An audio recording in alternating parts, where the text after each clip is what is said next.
السلام علیکم۔ پروگرام آئینہ کے ساتھ طاہر احمد بھٹی آپ کی خدمت میں حاضر ہے۔ کچھ ہفتے پہلے میں نے ایک ویڈیو دیکھی، اسامہ صاحب تھے راولپنڈی سے، وہ ڈاکٹر اسامہ غالباً، ہاں جی۔ تو انہوں نے ایک انٹرویو کیا، بڑا سنجیدہ اور بہت تفصیلی طویل، شاعر ہیں ایک انور شعور ان کا۔ تو وہ ہم نے شوق سے سنا۔ آپ 15-20 منٹ کی یہ میری ویڈیو سنتے ہیں تو آپ کو اندازہ ہی ہے کہ بہت سے احباب جو ہیں وہ اس کو بھی زیادہ سمجھتے ہیں، لیکن وہ کوئی 1.25 گھنٹے 1.5 گھنٹے کی تھی۔ کیوں کہ ایک ایسے شاعر کا وہ انٹرویو تھا جس کے اوپر یہ بات صادق آتی ہے کہ ہمارے چہرے دم صبح دیکھتے آ کر کہ ہم نے رات نہیں زندگی گزاری ہے۔ اور اب وہ 87 پلس بلکہ 89 کے قریب کہیں ہیں، اور عمر تو اپنے انتہا کو پہنچ ہی چکی ہے۔ اب تو جتنا بونس ہے یا وہ آخری چند سال جو ہوتے ہیں اس میں جو عمر سے ہم نے بھر پایا سب سامنے لائے دیتے ہیں والی کیفیت میں وہ بول رہے تھے، ہم نے سنا۔ اس سے پہلے ان کے شعر سنتے تھے، بڑی چابک دستی سے وہ لکھتے ہیں، اور ایک زاویہ نگاہ جو ہے وہ لے کے آتے ہیں یا کریٹ کرتے ہیں اپنی شاعری کے ذریعے۔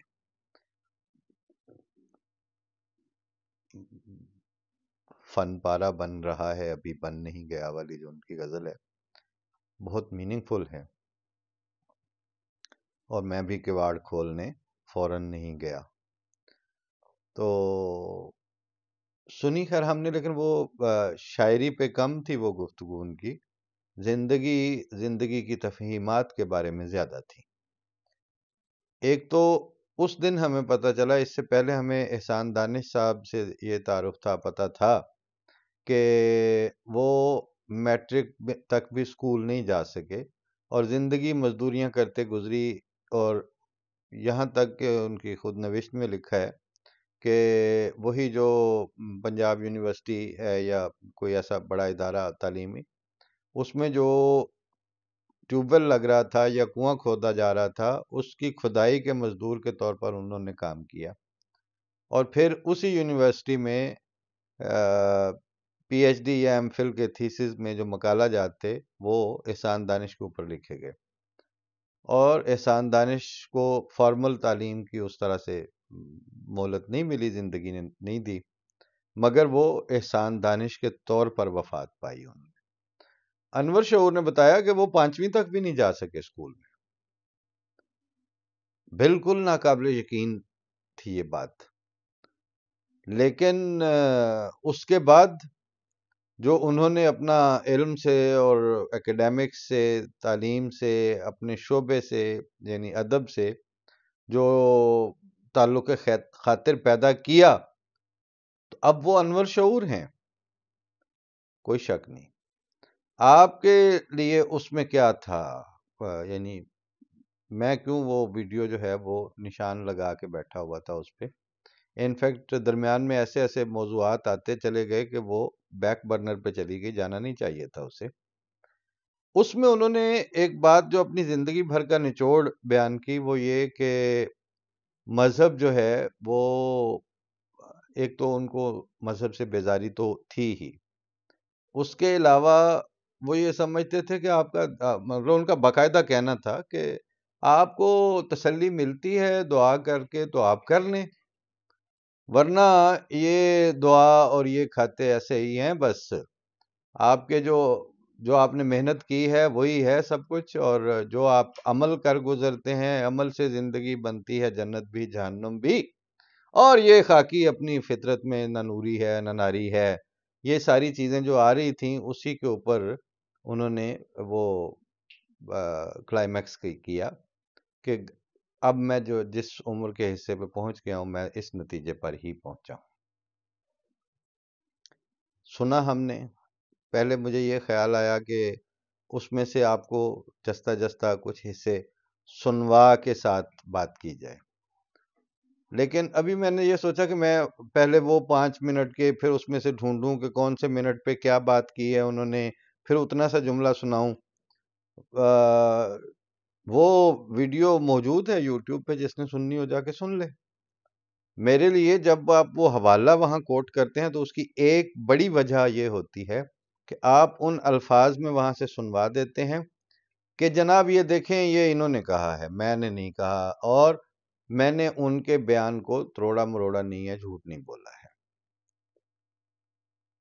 تو مجھے چونکہ ان کے خیال اور ان کے کہے ہوئے کے ساتھ ڈنڈی مارنے کا نیت اور شوق دونوں نہیں ہے، تو اس لیے میں عرض کر رہا ہوں کہ میں نے حوالہ دے دیا ہے، ڈاکٹر اسامہ نے انٹرویو کیا ہوا ہے، یوٹیوب پہ موجود ہے، انور شعور نے کیا ہے، گفتگو کی ہے، گھنٹے سوا کی ویڈیو ہے، جا کے تفصیل سے دیکھیں، اچھی دلچسپ ہے، سارا کچھ ہے۔ میرے مطلب کی جو چیز تھی وہ یہ تھی اس میں کہ ایک شعر ہمیں ہمارے دوست زاہد کاظمی صاحب نے ایک زمانے میں سنایا تھا کہ رات باقی تھی جب وہ بچھڑا تھا، عمر گزری ہے رات باقی ہے۔ سر سید احمد خان نے عبادات کے اوپر ایک تھیسس لکھا تھا، اس میں انہوں نے یہ کہا تھا کہ یہ جو عبادات ہیں اور یہ جو دعا ہے یہ بس ایکسرسائز ہی ہے، ادروائز اس سے کوئی فرق پڑنے کا نہیں ہے آپ کی زندگی میں۔ اور وہ علی گڑھ کے تھے سر سید احمد خان، وہ مسلم پولیٹیکل تھاٹ کے بانیوں میں سے شمار ہوتے ہیں، اور جب وہ بات ان کی بانی جماعت احمدیہ تک پہنچی، انہوں نے پھر اس ایشو کو ایڈریس کیا، اور ایک چھوٹے سائز کی کتاب میں وہ مضمون جوابی جو تھا برکات الدعا کے نام سے شائع ہوا، اور پھر اس مضمون میں یقین بولتا تھا، اور وہ جو خدا تعالیٰ پر خدا تعالیٰ ہے کا جو کنوکشن ہے، اس کنوکشن کی بنیاد پر کلام کیا ہے اس میں، اور یہ پھر انہوں نے ان کو ایڈریس کرتے ہوئے فرمایا کہ اے سید زادے، تو مجھ سے سمجھ لیتا کہ میں اس کام کے لیے مامور کیا گیا،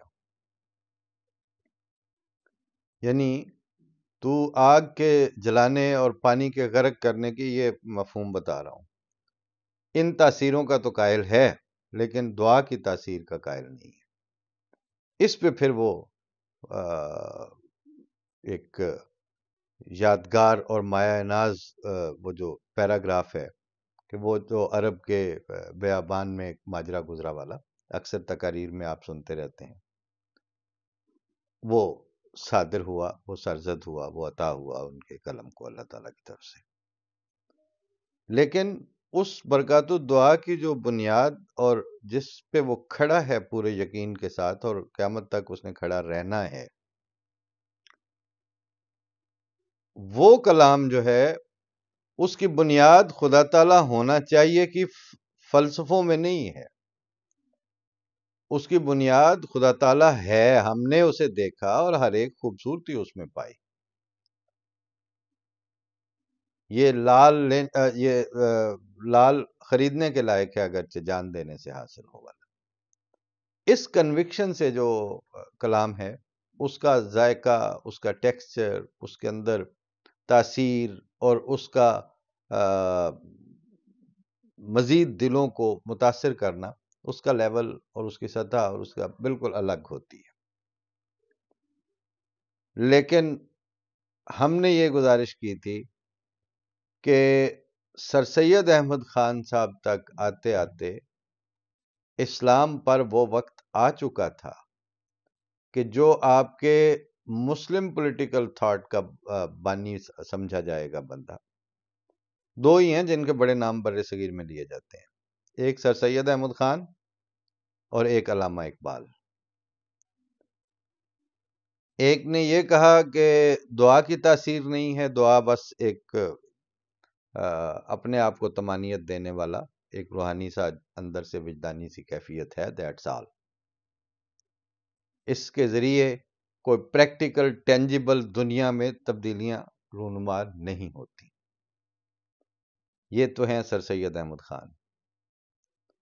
اور عمل کو فضل کے اوپر ترجیح دینے والے، عمل سے زندگی بنتی ہے جنت بھی جہنم بھی کا کیا مطلب ہے؟ حضرت صلی اللہ علیہ وسلم نے احد پہاڑ کی طرف اشارہ کر کے فرمایا کہ میرے اعمال اگر اس احد کے پہاڑ کے برابر بھی ہوتے اور خدا تعالیٰ کا فضل شامل حال نہ ہوتا میرے، تو میں بخشا نہ جاتا. یعنی جس کے وجود سے اسلام پھوٹ رہا ہے وہ عمل کو احد کے پہاڑ کے برابر رکھ کے تو اس کو پرکا کی اہمیت نہیں دیتا اور فضل پہ انحصار کرتا ہے.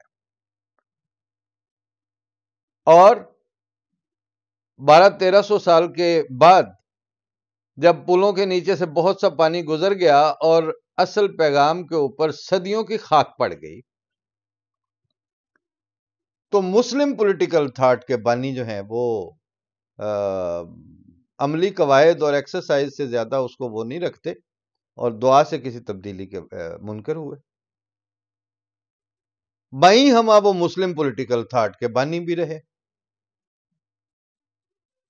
اسی طرح علامہ اقبال یا اپنا گریباں چاک یا دامن یزداں چاک، یعنی خدا تعالیٰ کا دامن چاک کرنے کے لیول پہ ان کی انسانیت اس لیول پر اٹھ گئی تھی. اور وہ ان کا ایک مشہور شعر ہے، میرے ایک دوست نے یونیورسٹی کے زمانے میں مجھے وہ لکھ کے دیا ڈائری میں کہ متائے بے بہا ہے درد سوز آرزو مندی، مقام بندگی دے کر نہ لوں شان خدا بندی. تو میں نے کہا یہ تم سمجھتے ہو کہ انہوں نے مقام انسانیت پہ بات کی بلندی کی بات کی ہے، یہ انہوں نے شان خداوندی کی حد تک کی ہے اور اس کی تضحیق کی ہے. خودی کی حیثیت ہے، مقام بندگی دے کر نہ لوں شان. What is this naan sense? یہ کیا بات کی ہے علامہ اقبال نے؟ شعور تھا انہیں کہ شان خداوندی کیا ہوتی ہے؟ حضرت صلی اللہ علیہ وسلم کے پاؤں سوج جاتے تھے.